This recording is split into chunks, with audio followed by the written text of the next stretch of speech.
Today on Gamer's Couch. Red Dragon Inn 2. Hello.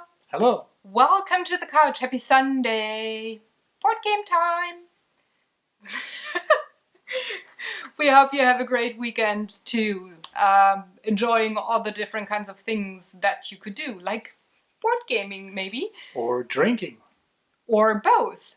So, welcome to the couch. My name is Sarah. I'm the artist behind Pinselgeschichten, and he is Daniel, my lovely husband, who joins me every Sunday talking different kinds of board games, which is awesome. Otherwise, we don't meet each other. We don't, no. We live in different parts. Only on Sundays that we get to meet up and make a video, and that's what we call marriage. Love you too. Please continue. So if you're new to the channel or the series, we are talking about one game every week, starting off with rules and gameplay, then going on to what we liked or maybe not liked about a game, and then we tell you a bit about our funny stories and experiences that we had while playing the game. So today, as we already said, it's Red Dragon 2, and because it's number 2, it's blue. In German, it's actually... I don't think that's dragon. That's not how it works. I think it's Pegasus decided to make it a standalone because in game. Germany it's blue because we're special or different or weird. So, sweetheart, please tell us how the game goes. Yeah. Welcome to the Blaue Drache, the Blue Dragon Inn, or Red Dragon Inn 2. Now, we talked about a couple of games that kind of lets you send your adventurers on a quest or challenge the forces of evil or sometimes the forces of good. This game primarily deals about what happens when they get back home. Their pockets full of money, riches, and very dry throats. Obviously someone already had some drinks. And getting back from the adventure into the, Blue or Red Dragon Inn to spend all those coins on something to drink and have a good evening, maybe play a game and try not to lose all the money you made on your adventure or pass out from being drunk. So in this game, you play one of 4 different adventurers, either Eve the Illusionist, or Fleck the Bard, or Dimly the Dwarf, or Gok the Half-Ogre. Each of those have a unique set of cards that you're going to play with, and making them more or less powerful in one aspect of the games. In addition to those 4 decks, there's a 5th deck that is all about alcoholic and not so alcoholic but maybe magical beverages that you can drink throughout the game. And as I said initially, each character has a card that denotes their toughness and alcohol level. You start with a toughness of 20 and an alcohol level of 0, and use, at least in our version of the game, these little nice glass beads to denote where you're at. So you just put them on here and move them around.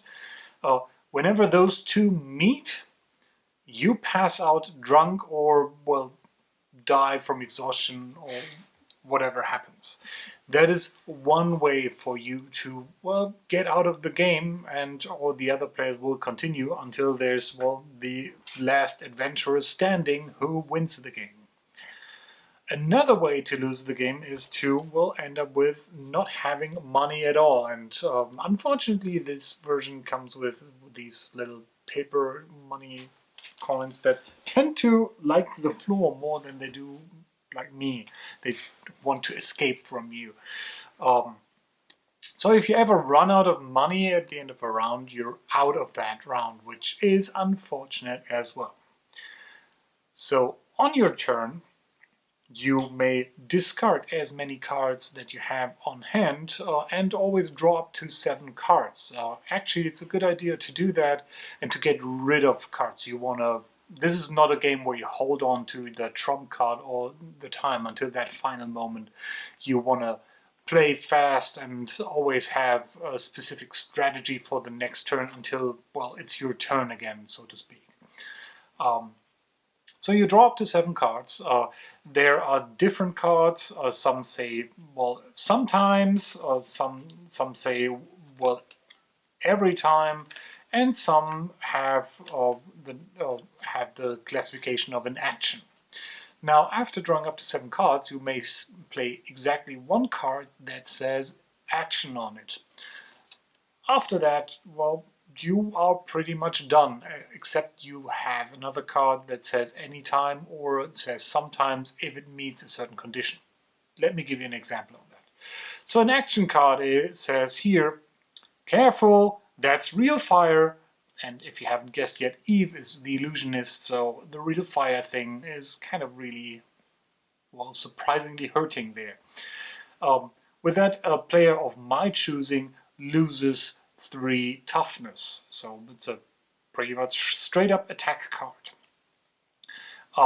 There's a sometimes card here that says, this is just an illusion. Actually, I'm standing over here, which lets me avoid the negative effects similar to what I would have done with that action card from another player. There's also cards like this anytime card that says, well, give a tip to the wench, which lets another player pay 1 of their gold to, well, the bank and lose it effectively.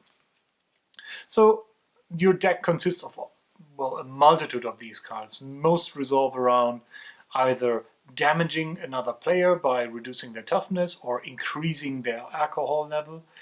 Sometimes it lets them drink more or less. Well, at that point in your phase, you get to choose and play the action card. The sometimes and anytimes card can also be played in another player's turn, so you might want to hold on to that and not play every card on your turn when it's your turn. After that, it's time to share the fun and, well, pay for drinks, or at least give drinks to other players. So you draw 2 cards from that drinks stack and put them unseen onto the drink stack in front of another player. Each player starts with 2 cards in front of them already, so you just keep on piling up on drinks. And as your last actions, you will drink. So you draw the top card of the stack in front of you, and for example, this one says elven wine, it's a drink, and that would increase my alcohol level by 3. There are even nastier drinks in here. For example, a drink that says it's a blonde beer with a chaser, and a chaser means, first of all, you have to drink this card, and then you have to keep on drawing the next card. If you're really unlucky and the next card is a chaser as well, you just keep on drawing. So piling up drinks in front of one player might be their doom if they're really unlucky with the cards they draw. And last but not least, in here there are, let me find one. There are games, drinking games in here.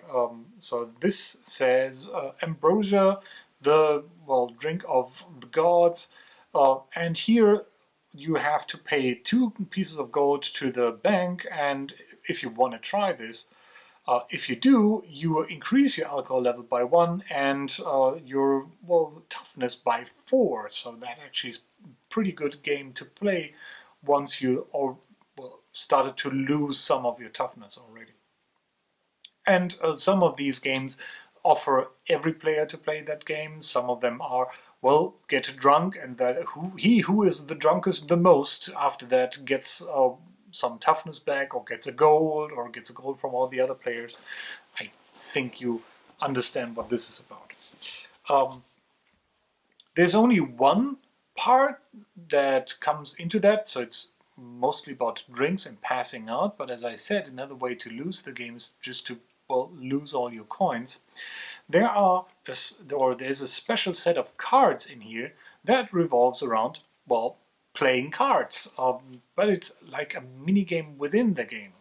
So whenever a player says, I want to play a game of cards, first of all, unless you have a card that prevents that from happening, every player has to pay 1 gold to the pot, and then the player who started that round is kind of leading that round. Now, starting with him, it goes on with every other player, and if they have a card that says I'm in, or I'm going to raise, or there are even like trump cards that kind of let you win instantly or let you beat every other card that's in there. You play that card, then you're in the lead until, well, everybody except for yourself was not able to take the lead from you. Otherwise, it just keeps on going. So one of the ways is you start the round, everybody pays 1 gold. The guy next to you says, well, I'm passing. Then the next guy says, I'm raising. Everybody has to pay 1 gold. So you have to pay even if you don't have a card that allows you to take the lead, which is really unfortunate. But come on, this is a short game, so you will run out of money pretty quickly. But you can also bluff and say, well, I don't have a card, in hopes that someone else has a card, and then later on you can play your card and still have one more than them. So it's a very streamlined way of poker, so to speak, where you try to bluff your way through and, well, get away with a pot. As I said, each of these 4 characters has different strengths. So, for example, the half-ogre, apart from having the funniest lines at the table, and for some weird rule you have to speak as an ogre if you play with his deck. He is pretty tough, so he's pretty good with dealing with alcohol and losing toughness and making other people, well, feel the pain. Whereas Dimly the dwarf, well, he's a dwarf, so he's a rich guy, so he has no problem coming up with money all the time. For example, Fleck the bard is really good with, well, playing cards. He's a bard, so what do you expect? Eve the illusionist is pretty good with dodging stuff or redirecting effects that would affect her and so on. And that's the game. It's a quick, fun game. Very enjoyable to play with a drink in hand.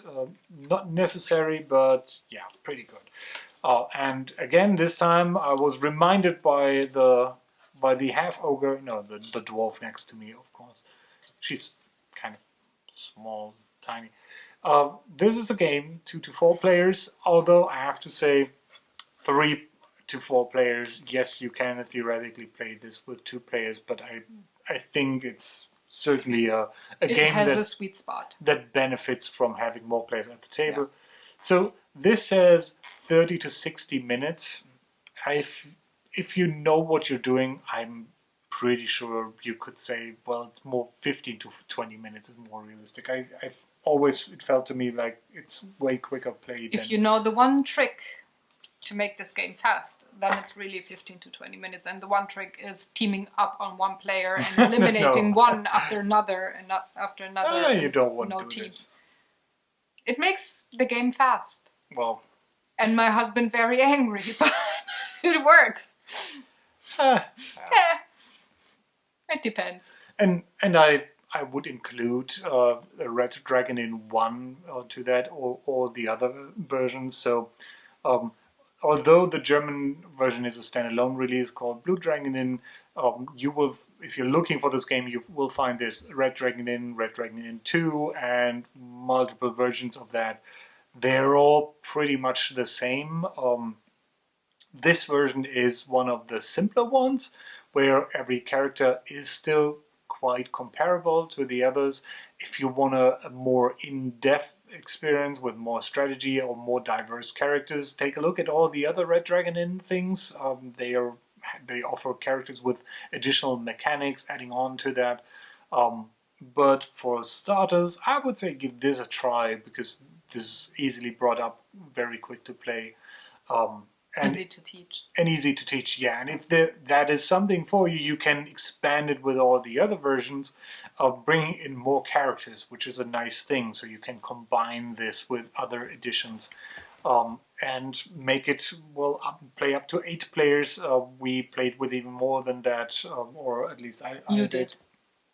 But that's with the experiences then. Yeah. Maybe you can say something there. Yeah, sure. Mm-hmm. But that's the game, I think, right? That's the game, yeah. Yeah. So that leads us to the next section, likes and dislikes. I have to. Yeah, you have to drink, and to I can drink. start for once. I can say something. So this game, we picked it up 2 years ago. I think it was it a gift from It was Jim? a gift, yeah. Yeah. So remembered correctly. Yay, brain is still working. So one of our very dear friends, who's also a game fanatic. I think it's 3 years ago. It was the first spiel, so it's 2 years ago. Are you sure? Mm-hmm. Oh. He was here twice that year. Ah. Anyways, so whatever. It's been in our household for a while. That's what I wanted to say. And I really liked it, like having it as an opener or a closer of a game night. I wouldn't play it as a focus game on a certain night, but it's very cool as an opener or a closer. For the game itself, I really like the cards and the texts on it. The artwork is nice and sweet, but nothing too fancy. But I really like the texts, especially the ones of Gog. They're just the cutest. They're really, really funny. I also like the glass beads of the German version, but I'm not too happy about these flimsy coins here. But then again, it's a small game. I get why they might have chosen that material to just have things not be too bulky to put them in this tiny box here. The game feels quite balanced. There's only the deck of the Bard where I'm not too sure if it's as strong as the other three. It might have just been that I didn't draw lucky. That's always, well, it could always be the case, but I think that Gog and Eve are the strongest characters from their decks in the game. Usually when we play with 3 people, we leave out the Bard. Only if we play with 4, if I remember correctly. I wouldn't say we leave out the Bard because he's not first choice. Yeah, but that's because the Bard is really heavy on playing with the card game within the card game mechanic and trying to draw out money from others. So you could say the Bard is winning by draining money from other players. The Ogre is winning by beating them up and just sustaining.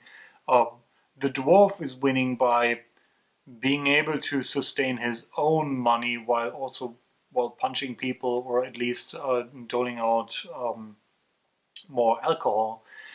Whereas Eve is, I would say, almost defensive in some things. Although you heard me read an action to you that said straight up was an attack card. They're all very similar in that, and I don't think there's one. Maybe I just drew unlucky, but he feels kind of weak to me in comparison to Gog and Eve. The Bard requires you to really exploit the card game within the card game. You have to start rounds. You have to. Maybe he's just not as strong with 2 or 3 people, but he really shines with 4. Because there, I didn't feel that he was weaker, but with less than 4 players, I think the other characters might be a bit stronger. So, I don't know. It's just something that I realized during. I would say the Bard isn't necessarily weaker, but it requires you should play the Bard when you got at least a couple of games under your belt and got a good grasp on how to play with the cards and that the game within the game kind of thing.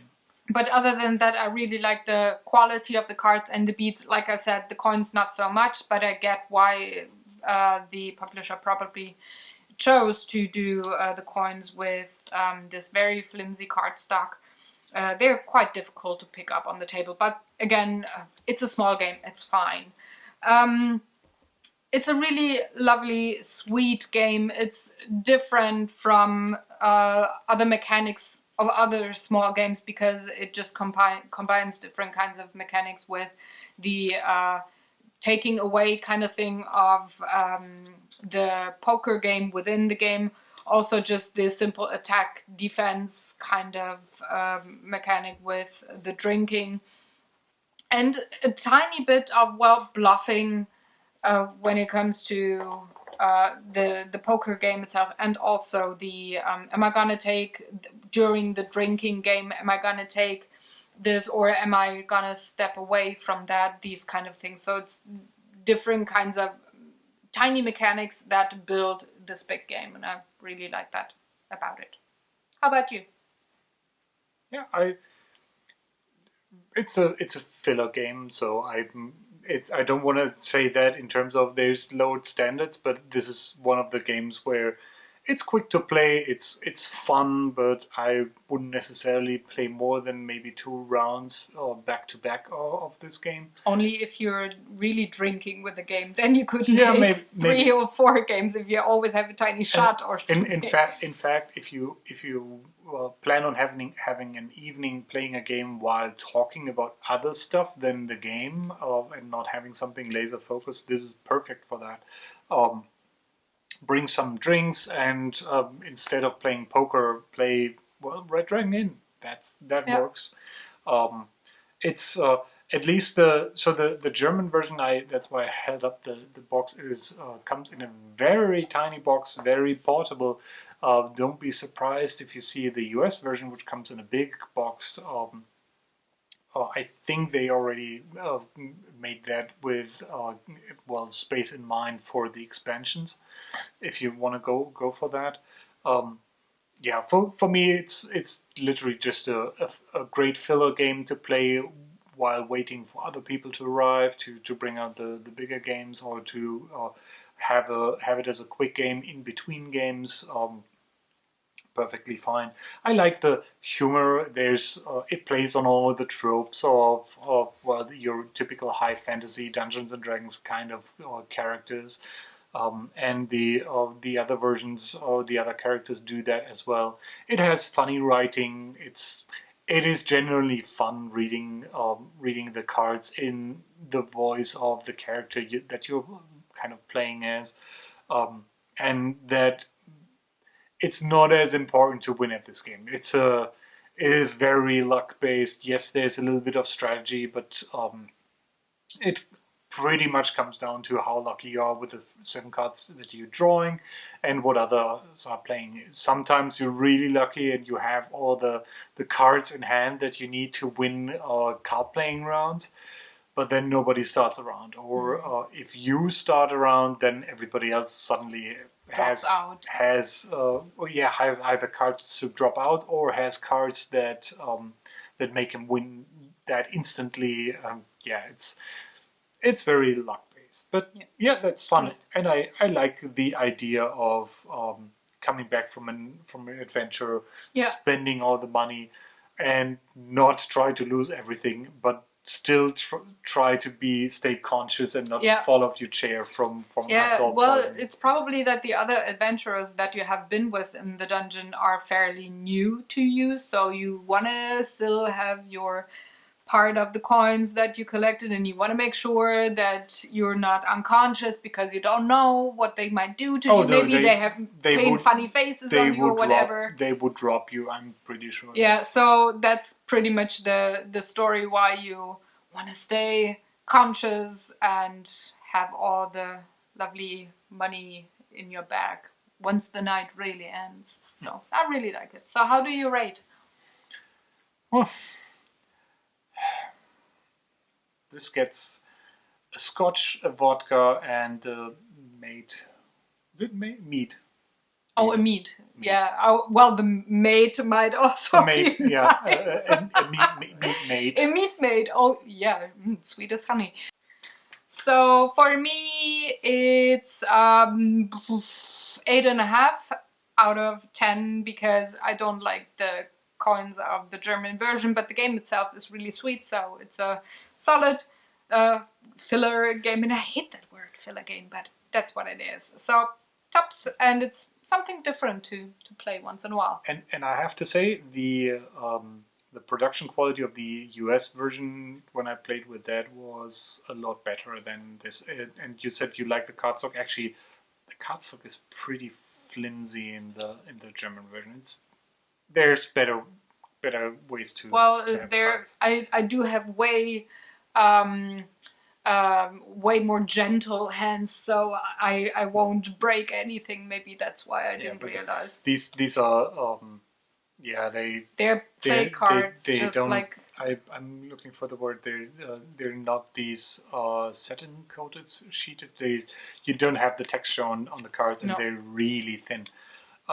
They're just like the usual poker play cards that you have like a normal deck for spades and Actually, whatnot. I think these are even flimsier than that. Not the deck that I have, No. but they might be. Doesn't Might be because they're really old. If you wanna get one, maybe don't get the German one. Yeah, only if you're German and maybe and want to have German, but then maybe you don't understand what we're saying right now. No, anyway, so. You might prefer to play in your mother tongue language, kind of thing. Whatever. Wenn Sie Englisch verstehen, kaufen Sie bitte die englische Fassung. Vielen Dank. And all of you non-German speakers out there, this is the task of the week. Go translate. But you segued so nicely into the last section, which is funny stories and experiences, when you said about things about the US version. So he was in the States a few weeks ago and played the game there. So please tell me about the English version, playing with more players and all that, just because I don't know and I want to know. So we did not play Red Dragon to this version. We played with a couple of other characters, but well, no problem at all. The rules are still the same. It's just that some characters have some special abilities or their own deck for other stuff to do. I went there for work, and a colleague from work said, "Hey, you're on time. There's a board game night this week, so let's head up there." And that was just a public get together. So we didn't know anyone there except from each of us. So we went in blind. Someone brought Red Dragon in, and so we ended up playing with, I think, six or seven total. So the two of us playing with 5 complete strangers, and you know what? This game is great for that. You can shout at people. You can really make them feel sorry for playing that drink card and not feel bad about it. It's certainly a game that where it helps to get a little bit into the character you're playing and just enjoy it. And it's just fun, and it's great to get to meet people because it is quite easy to teach and to explain. The only downside if you have a group that big is that other players don't have a lot to do. Although I have to say this game does a really good job about that with the card play mechanic within the game, simply because someone at some point will play a card and then suddenly everybody at the table is involved again with the game. Yeah, or you can just play in any time card maybe. Yeah. But did it meet more the 30 to 60 minutes with these many players? Yeah, sure. Yeah, okay. But it didn't really drag on, or we played I think we played one round, and that was a good 40-45 minutes. Okay. But that was perfectly fine, and as I said, the material was nicer with the box. It's for that kind of group that could be even more than just the filler game. Then it becomes I don't want to say a social experiment, but then to me it's well, it is. Maybe that is because we played those back to back. But it's more on the level as a resistance game or a werewolf or something like that. It's where it becomes, I don't want to call it a party game at that point, but it's a game that can be played nicely with groups that are not necessarily small. So if you need something to play with 5 to 8 players, this works if you have 2 copies or 2 different, the base copy and an expansion or something like that. So with our tiny group experience... By the way, I did not win there. Such a surprise. No, I didn't tip anybody off because I only know the one colleague and I didn't tip him off to make him lose there. I actually wanted to give you a vacation from losing all the time. Remember the thing that I said with the teaming up? We did that last time that we played it. So we played it with 3 players and you were out first because the ladies teamed up against him and made him lose Mr. Gawk. Quite fast, and that's actually something that really speeds up the game if you want to have a 10-minute round. No surprise there. No surprise there. Teaming up, first player out, and then it's just the one adventurer standing at one point. But it's always very, very much fun to play this game because we have certain voices for the characters. And please now do the Gog voice because he's most often plays Gog and he has a lovely Gog voice just for the funny. Make the ogre. Well, I give you a card. Yeah, but these are. It doesn't help for them if I'm saying it in German. Well, actually, you know what? I'm saying it in Second German lesson of the week. Actually, du aufhören, dich lustig machen über Gog. So everybody, when you play it first, Gog sagen, du trink mehr. So everybody's already. Die spielt dumm. You're already giggling at the table when he's doing that. And then you have Eve with the very Tinkerbell kind of voice. So it's always very funny when we play this game. And that has been pretty much with every round that we played. We never played it serious, so it's the charm of the game. And it lightens the mood. When you come from work out totally exhausted and then you play this first, everybody's in the goofy mood afterwards, so you can enjoy your game night. Drinking helps. Drinking helps, of course. But only shots, please, because when you drink something with a big glass for every card, it takes long and then you're goddamn drunk. Two things you might want to consider to spice up the game. One is the obvious one, have shots at the ready while having to drink a card. I wouldn't go so far to match up the alcohol level, so having 4 shots for a 4 alcohol level card. But having shots for every drink you have to take, that's an idea. Another thing, if you feel particular dickish, you could open up the game and have you can bribe other players to support you with certain cards, or not to play cards by paying them money, not real money, but the flimsy money or something like that. As you said, for the teaming up thing. But as with games where they're kind of self-regulating, and even if there's an imbalance between the characters, that is the reason why that isn't really that crucial, because the players will probably balance based on the game situation anyway, because they see, okay, this guy's not a threat at the moment, or that is the one who's running away with all the money, maybe we should gang up on him and work it out with combining or building alliances against certain players. Yeah, and certain that players never happened. Almost always means me in this context. Yeah, the funny thing though with you is that starting from the first card, you didn't even run away, not with the coins or not with the alcohol level or something. We teamed up against you from the first card that we played. I'm sorry, babe. But you think this funny? Gog not laughing. I think it's funny. Eve had a great time. It's a very German accented Gog. Well, Gogferner. What the heck is a Gogferner? It's an Austrian export. Oh! I was thinking something like the yellow horn. No. Which is more on the rabbit part of the world. Anyways, we're getting loony and goofy. It's time to wrap up this video. If you have any questions or comments for the game, please let us know in the comment section below. That's what it's there for. Feel free. Also, if you feel like doing the good YouTube stuff, thumbs up or share or subscribe, feel free. We appreciate that a lot. And we're going to see you next Sunday with a new game.